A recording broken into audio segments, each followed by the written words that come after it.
Reciban un afectuoso saludo. Soy el docente Fernando Villasís y voy a explicarles las actividades correspondientes a los días 18 y 19 de agosto del presente año. Continuaremos trabajando con el proyecto 4, esta vez con el tema reglas para uso de las tildes y también una introducción hacia los cuentos populares. Bien, vamos a observar el siguiente organizador gráfico en los cuales se destaca las reglas para el uso de las tildes. Como en la presente semana y en la pasada hemos estado trabajando acerca de las palabras según su acento, es importante destacar las reglas del uso de las tildes. Ojo con esto. Las palabras agudas llevan tilde cuando terminan en las consonantes N o S, o también cuando terminan en una vocal. Es decir, las palabras agudas, si es que tienen el acento, ya saben, las palabras agudas son las que tienen el acento en la última sílaba. Si terminan en N, en S o en cualquier vocal, van a tener tilde. Por ejemplo, en la palabra además, vemos que la mayor fuerza de voz, el acento, está en la última sílaba. Primero decimos que es aguda. Segundo, vemos también que termina en S. ¿Y qué nos dice la regla? Que si terminan en S, va tildada. La palabra canción, vemos que el mayor fuerza de voz está en la última sílaba, ción. Vemos que termina en N. Y recordemos la regla que nos dice, si es una palabra aguda que termina en N, va tildada. Y por último, la palabra café. Vemos que la mayor fuerza de voz está en la sílaba fe, que es la última. Vemos que es aguda y termina en vocal, por lo tanto también va tildada. Entonces allí ustedes tienen el ejemplo de esta regla gramatical. Ya. La segunda nos dice que las palabras graves se tildan cuando terminan en una consonante distinta. Ojo con eso. Cuando terminan en una consonante distinta de N o S. Es decir, una consonante que no sea ni N ni S. Allí van tildadas. Por ejemplo, en la palabra árbol no termina ni en N ni en S. En la palabra lápiz no termina ni en N ni en S. En la palabra mártir tampoco termina en N o S. Y en la palabra mármol tampoco termina en N y S.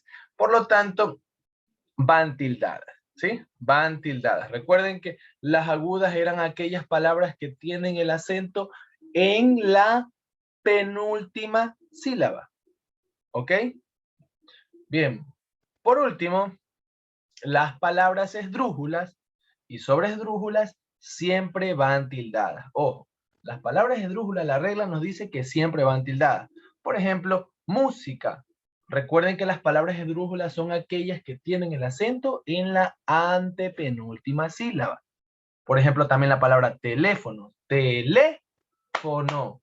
Vemos que tiene el acento en la antepenúltima sílaba. Y en esta sobresdrújula, repítamelo. Entonces también va tildada. ¿Qué vamos a hacer nosotros para no olvidarnos de estas reglas?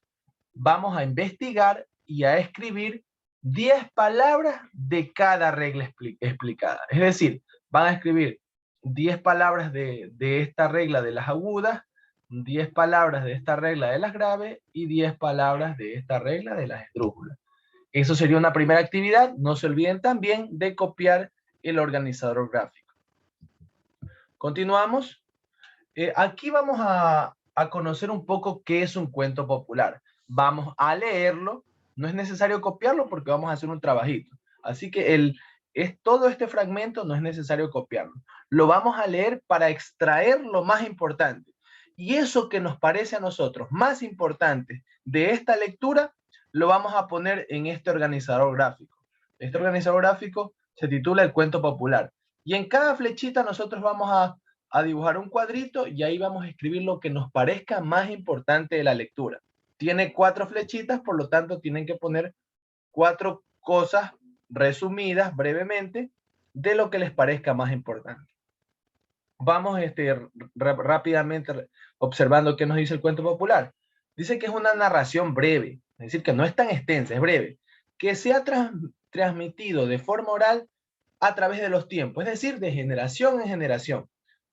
Por ser una narración oral, los cuentos populares tienen muchas versiones. Es decir, que si de pronto aquí en Manabí nosotros conocemos un cuento popular de alguna forma con diferentes personajes, quizá en la sierra el cuento se parezca, pero sea con otros personajes o sea en otro o ambientado en otro lugar. Entonces, como son orales, tienden a cambiar. Se dice que los cuentos populares son anónimos, es decir, que no tienen un autor determinado. ¿Por qué? Porque quizás en el principio tuvo una creación inicial ya, pero se han recreado, se han contado tantas veces en diversos lugares y en diversos tiempos que no se sabe a ciencia cierta quién los inventó. Cada persona que los relata, que los recrea, los adapta según sus conveniencias. Listo. Otra de las cosas importantes del cuento popular es que presenta una lección que se basa en la forma de pensar o la personalidad o naturaleza de las personas de la comunidad. ¿Sí? Entonces tengan presente eso. En ocasiones el cuento popular nos trata de dar una bonita enseñanza. En otras ocasiones también ha pasado que puede realzar un antivalor. Entonces nosotros debemos ser muy analíticos para diferenciar qué es lo bueno y qué es lo malo que podemos extraer de este cuento popular. Sí, entonces decimos también que existen muchas semejanzas entre cuentos populares de culturas muy alejadas. Por ejemplo, quizá aquí en Ecuador hay un cuento que se parece a uno que de pronto lo narran en México, en otro país. Decimos que seguramente se parecen un poco porque muchos de ellos nacen de leyendas que explican el nacimiento de pueblos y culturas. Bien, entonces de esto que hemos rápidamente revisado, ustedes van a crear su organizador gráfico poniendo las cosas más importantes, lo que más le llamó la atención. Entonces esto sería una de las segundas tareas a realizar. Bien, en esta acá nosotros vamos a leer el siguiente cuento popular. Lo vamos a leer muy detenidamente. Es un cuento súper chévere, súper importante, que nos deja una linda enseñanza.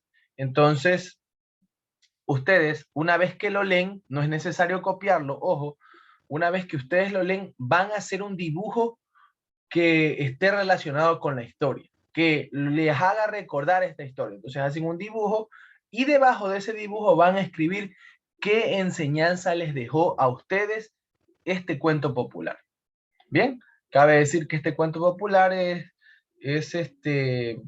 digámoslo así, una historia muy contada, muy común en el cantón Alausí de la provincia del Chimborazo. Y la recopilación la hizo Paulo de Carvalho Neto.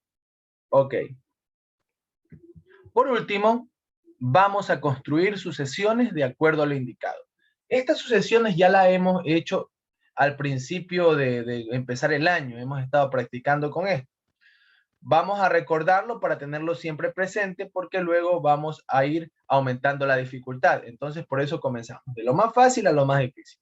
Las van a hacer, por favor, de preferencia en una hoja cuadriculada y las resuelven según lo indicado. ¿Sí? No se olviden, ahí el patrón se los está revelando. En el principio vamos así fácil. El patrón se los revela. Luego ya les tocará descubrirlo a ustedes. Bien, entonces eso es todas las actividades correspondientes a estos días. Les deseo éxito en su realización. Que tengan un agradable día.